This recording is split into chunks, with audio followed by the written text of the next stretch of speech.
বাড়ি থেকে কন্টিনিউ ভিডিওটা করতে পারিনি, মামা বাড়িতে চলে এসেছি লোকনাথ পুজোতে। এই যে পার্থ টুপির নিচে লুকিয়ে আছে, মুখটা দেখাচ্ছে না।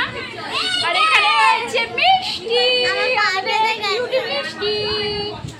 আর এদিকে সোনাই বায়না জুড়েছে কি ফোনের নেট নেই।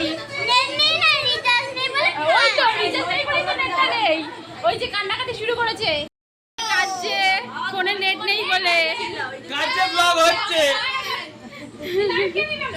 তো সবাই বসে আছে, রেস্ট নিচ্ছে গরমের মধ্যে। এই যে আমাদের টাক বাপিদা। Hello hello.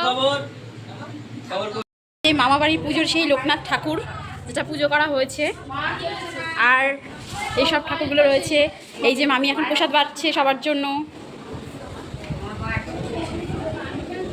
বৌদি অনেক খেটে যাচ্ছে সকাল থেকে, প্রসাদ দিয়ে যাচ্ছে সবাইকে, অনেক খেটেছে, মুখ কালো হয়ে গেছে, লাল লাল হয়ে গেছে, অনেক কাজ করছে আজকে। যেটার জন্য অপেক্ষা, লোকনাথ ঠাকুরের সেই মহাভোগ প্রসাদ। চলো খেয়ে নেব। এই যে দিদি খাচ্ছে আর সবাই নিচে চলে যাচ্ছে। চাপ হয়ে বল।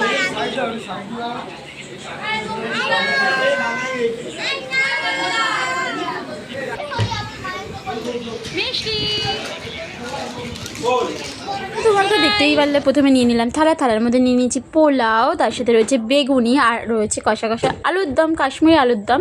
তো চলো খেয়ে নেবো। আর এখানে নিয়েছিলাম আমার ফেভারিট পনিরের তরকারি নেওয়ার পর নিয়ে নিয়েছিলাম এখানে পায়েস, আরেকবার পনির নিয়েছিলাম, তারপরে নিয়েছিলাম পায়েস, চাটনি, আর নিয়েছিলাম পাঁপড়।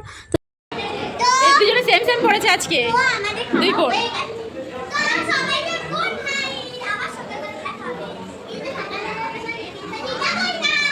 মিমিবাড়ি যাবি না? দুইটাকেও। এই ঠাকুর ঘর, তার সাথে এখন আমরা বাইরে, মেঘ ডাকছে, বৃষ্টি পড়ছে, ছাদ পুরো ফাঁকা হয়ে গেছে। আর এই দেখো কত বিদ্যুৎ চমকাচ্ছে। চলো এবার নিচে চলে যাবো, ওয়েদার খুবই খারাপ।